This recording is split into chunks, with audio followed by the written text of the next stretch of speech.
प्रिय दर्शकों नमस्कार, बहुत बहुत स्वागत है आपका। आप देख रहे हैं ज्योतिष का विशेष कार्यक्रम और ज्योतिष के विशेष कार्यक्रम में आज हम चर्चा करने जा रहे हैं 7 सितंबर 2025 को लगने वाले खग्रास चंद्र ग्रहण की। 7 सितंबर 2025 रविवार के दिन भाद्रपद पूर्णिमा तिथि होगी और इस दिन रात्रि काल में खग्रास चंद्र ग्रहण रहेगा। ये खग्रास चंद्र ग्रहण भारतवर्ष में देखा जाएगा। इसके साथ ही ऑस्ट्रेलिया, न्यूजीलैंड, फिजी, अफ्रीका, पश्चिमी और उत्तरी अमेरिका के कुछ क्षेत्रों में और ब्राजील इत्यादि देशों में ये चंद्र ग्रहण जो है देखा जाएगा। कहीं पर ये ग्रहण जो है मोक्ष काल के समय ही देखा जाएगा और कहीं पर उससे पूर्व या उसके कुछ देर बाद ये ग्रहण दिखाई देगा। प्रिय दर्शकों, खगोलीय ये एक घटना है। जब भी इक्लिप्स होता है, ग्रहण होता है, तो ये खगोलीय घटना होती है। इस खगोलीय घटना का आम जनमानस पर भी प्रभाव बताया गया है, देशों पर भी प्रभाव बताया गया है। इसलिए यदि आप शास्त्र अनुसार ग्रहण की मान्यता को मानते हैं तो कुछ बातों का ध्यान ग्रहण काल में जरूर रखना चाहिए। कौन कौन सी बातों का आपने ध्यान रखना है, इस पर आगे चर्चा करेंगे। उससे पहले हम जान लेते हैं इस ग्रहण की संपूर्ण समय सारणी को, कब यह ग्रहण प्रारंभ होगा और कब इसका मोक्ष काल होगा। तो प्रिय दर्शकों, ये ग्रहण जो है स्पर्श जो होगा रात्रि 9:57 पर स्पर्श काल होगा ग्रहण का, और खग्रास का जो शुरुआती समय होगा रात को लगभग 11 बजे का रहेगा। यह ग्रहण अपने मध्यमान पर आएगा रात को 11:42 पर, और खग्रास का जो समाप्ति काल है वो रात को 12:23 पर रहेगा। वहीं ग्रहण का जो समाप्ति काल रहेगा वो देर रात 1:26 का रहेगा। यानी अंग्रेजी तिथि के अनुसार जो ग्रहण का समाप्ति काल रहेगा वो 8 सितंबर 2025 रात्रि काल में 1:26 रहेगा। जबकि हिंदू पंचांग के अनुसार पूर्णिमा तिथि ही व्याप्त रहेगी, तो 7 सितंबर रात्रि काल में कह सकते हैं कि 7 सितंबर रात्रि काल 1:26 पर एक ग्रहण का पूर्ण समाप्ति काल रहेगा। यह ग्रहण का समय है, यह समय भारतीय स्टैंडर्ड टाइम के अनुसार रहेगा। जो भारतीय समय है उसी समय सारणी के अनुसार आपको बताया गया है। अगर आप किसी अन्य देश में हैं तो आप वहां के स्टैंडर्ड टाइम के अनुसार इस ग्रहण का समय काल ले सकते हैं। कौन से देश, प्रदेश या क्षेत्र से आप ये वीडियो देख रहे हैं, आपको कमेंट बॉक्स में ही आपके क्षेत्र का ग्रहण काल का संपूर्ण समय बताया जाएगा। प्रिय दर्शकों, जैसा कि हमने कहा कि भारत में ये ग्रहण पूर्ण रूप से दिखाई देगा, एशिया के सभी देशों में दिखाई देगा, यूरोप के कुछ देशों में ये ग्रहण दिखाई देगा। तो ज्योतिष शास्त्र के अनुसार और हमारे धर्म शास्त्रों के अनुसार जब भी कोई ग्रहण आपके देश में, प्रदेश में, आपके क्षेत्र में दृश्यमान हो यानी दिखाई दे, तो उससे कुछ पूर्व सूतक काल का समय होता है। भारतीय ज्योतिष शास्त्र के अनुसार सूर्य ग्रहण में 12 घंटे पहले सूतक का काल प्रारंभ हो जाता है, जबकि चंद्र ग्रहण में 9 घंटे पहले सूतक का समय प्रारंभ होता है। और इस खग्रास चंद्र ग्रहण का जो सूतक काल का समय है वो मध्याह्न काल 7 सितंबर 2025 12:57 से प्रारंभ हो जाएगा और रात्रि जब तक ग्रहण की समाप्ति न हो जाए यानी रात को 1:26 तक, तब तक सूतक काल का समय रहेगा। सूतक काल का समय रहेगा तो सूतक काल में क्या करें और क्या ना करें, इस पर भी विचार अवश्य कर लेना चाहिए। तो प्रिय दर्शकों, ज्योतिष शास्त्र के अनुसार और हमारे धर्म शास्त्रों के अनुसार यदि ग्रहण का सूतक काल का समय हो तो सूतक काल में भोजन करना, मैथुन करना, शयन करना और मंदिरों में मूर्ति स्पर्श करना इत्यादि विशेष रूप से वर्जित माना जाता है।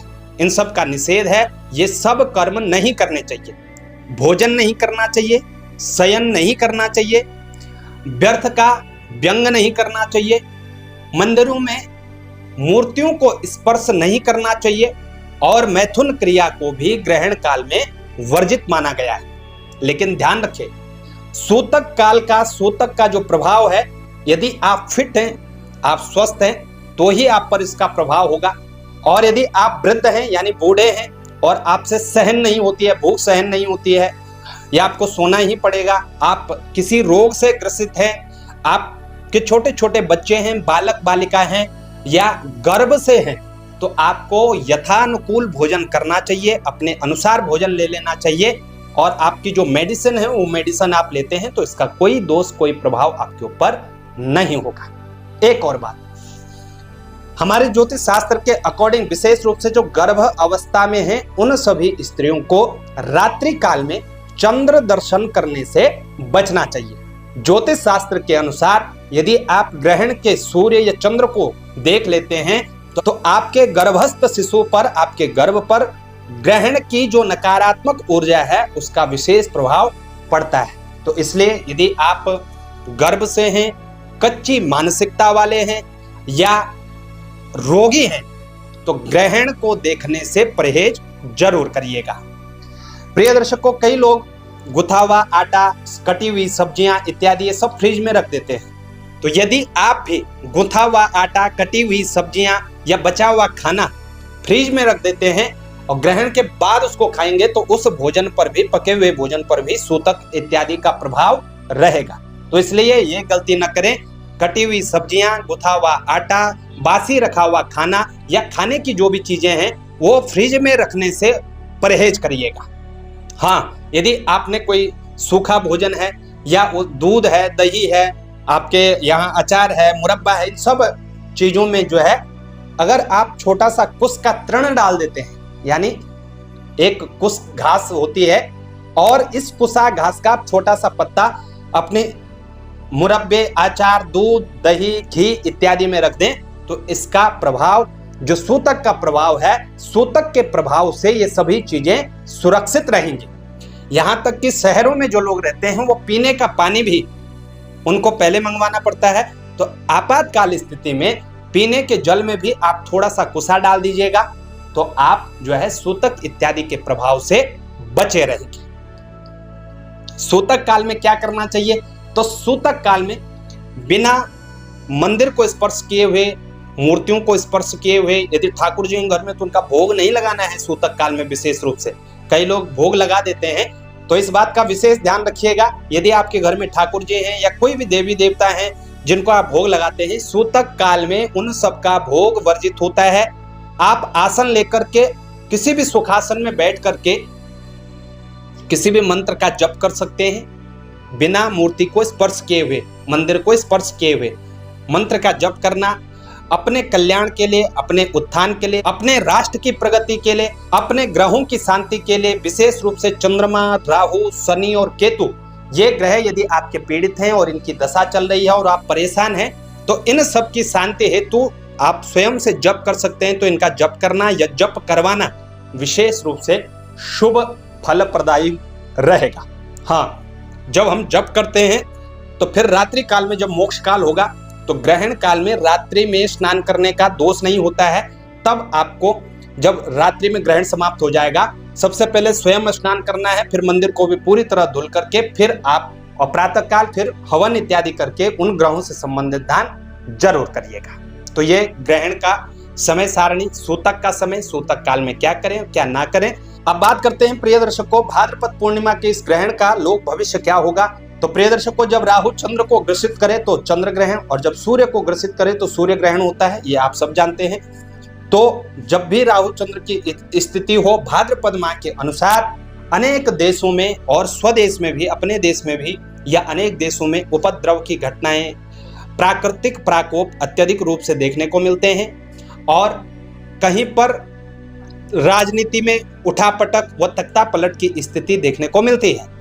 इसके साथ ही हिंसा की घटनाएं, उपद्रव की घटनाएं, चोरी इत्यादि की घटनाएं भी अत्यधिक होंगी और कुछ पश्चिमी देशों में उग्र आंदोलन भी हो सकते हैं। तो संपूर्ण प्रकृति में जहां पर भी आप हैं, सभी संपूर्ण विश्व में इस ग्रहण का बहुत अच्छा फल नहीं है। तो निश्चित ही सबको सतर्क सावधान रहना होगा। अब बात करते हैं 12 राशियों की। 12 राशियों पर इस ग्रहण का क्या प्रभाव पड़ेगा। यदि आपकी जन्म की राशि मेष राशि है तो प्रिय दर्शकों, आपको धन की हानि होगी, मानसिक चिंताएं रहेंगी, व्यर्थ की भागदौड़ रहेंगी और कलह क्लेश का वातावरण इस ग्रहण के प्रभाव से आपको देखने को मिलेगा। वृषभ राशि के जातक हो तो रोगों का भय रहेगा, शारीरिक कष्ट रहेगा, स्वास्थ्य में दिक्कतें आएंगी, चोट इत्यादि दुर्घटनाओं की संभावनाएं बन रही है। मिथुन राशि आपकी है तो गुप्त चिंताएं अत्यधिक बढ़ेंगी, संतान से संबंधित चिंताएं विशेष रहेंगी और संतान से संबंधित कष्ट और परेशानी आपको देखने को मिलेंगे। कर्क राशि के जातकों के लिए कुछ हद तक लाभ की स्थिति देखने को मिल सकती है, कुछ लाभ आपको देखने को मिलेगा, साधारण सा लाभ होगा लेकिन खर्चों में बढ़ोतरी होगी और स्वास्थ्य पर इसका विपरीत प्रभाव पड़ेगा। पेट से जुड़ी हुई दिक्कतें आपको परेशान कर सकती है। सिंह राशि के जातकों आपके जीवन साथी पर इसका विपरीत प्रभाव पड़ सकता है। जीवन साथी को लेकर के विशेष रूप से सतर्क सावधान रहना होगा, कहीं न कहीं दिक्कतें आपको देखने को मिलने वाली। कन्या राशि आपको अचानक से अनायास आपके शारीरिक दिक्कतें देखने को मिल सकते हैं, स्वास्थ्य में दिक्कतें रहेंगी, मानसिक रूप से आप पीड़ित रह सकते हैं, बिना बात के और व्यर्थ की चिंताएं, ओवर स्ट्रेस ले सकते हो, इसलिए सतर्क सावधान रहें। ध्यान करना आपको विशेष लाभ देने का काम करेगा। तुला राशि गंभीर चिंताएं रहेंगी, कार्य क्षेत्र को लेकर के नुकसान हो सकता है, आर्थिक स्थिति कमजोर रहेगी। वृश्चिक राशि के जातकों के लिए बहुत उत्तम स्थिति है, यदि आप कर सकते हैं तो मंत्र सिद्धि कर लीजिए, आपके कार्यों में सिद्धि होगी। किसी भी मंत्र को पकड़ लीजिएगा, अपने कष्टों के निवारण के लिए आप कोई सा भी मंत्र ले लीजिए, मंत्र का जप करिए, निश्चित ही आपको अपने कार्य क्षेत्र में सिद्धि प्राप्त होगी, कार्य सिद्धि होगी। धनु राशि कुछ लाभ आपको देखने को मिलेगा लेकिन व्यर्थ की भागदौड़ भी अत्यधिक रहेगी, कामकाज और हेल्थ को लेकर के सावधानी बरतनी होगी। मकर राशि व्यर्थ की यात्राएं बहुत होंगी, हो सकता है अचानक से यात्राएं आए और आपका मूड डिस्टर्ब कर सकते हैं। पारिवारिक कलह कलेशों के साथ दिन की शुरुआत हो सकती है, इसलिए मकर राशि के जातकों को भी सावधानी बरतनी होगी। कुंभ राशि दुर्घटनाग्रस्त हो सकते हैं, संघर्ष अत्यधिक रहेगा, सामंजस्य बिठाने में कहीं ना कहीं दिक्कतें होंगी। सामंजस्य आपके परिवारजन में हो सकता है, आपके व्यवसाय के क्षेत्र में हो सकता है, नौकरी के क्षेत्र में हो सकता है, सामंजस्य स्थापित करने में आपको प्रॉब्लम देखने को मिलेगी। मीन राशि व्यर्थ की चिंताएं होंगी, दोहरी मानसिकता उभर कर आ सकती है, कंफ्यूजन में रहेंगे, कंफ्यूजन क्रिएट होगा और ओवर थिंकिंग अत्यधिक होगा। तो लगभग सभी राशि के जातकों के लिए इस ग्रहण का जो फल है बहुत उत्तम नहीं है, इसलिए सबको सतर्क सावधान रहना होगा। प्रिय दर्शकों, अपने सामर्थ्य के अनुसार ग्रहण पर पूजन करना, जप करना, दान करना विशेष लाभ देने का काम करेगा। कैसी आपको ये जानकारी लगी हमें उसे बताएं। जानकारी अच्छी लगे शेयर जरूर करिएगा। चैनल पर नए हैं चैनल को सब्सक्राइब करना ना भूलिएगा और ज्योतिष से जुड़ी हुई तमाम जानकारियां आपको इसी चैनल पर प्राप्त होंगी, तो इस चैनल से जुड़ना ना भूलिए।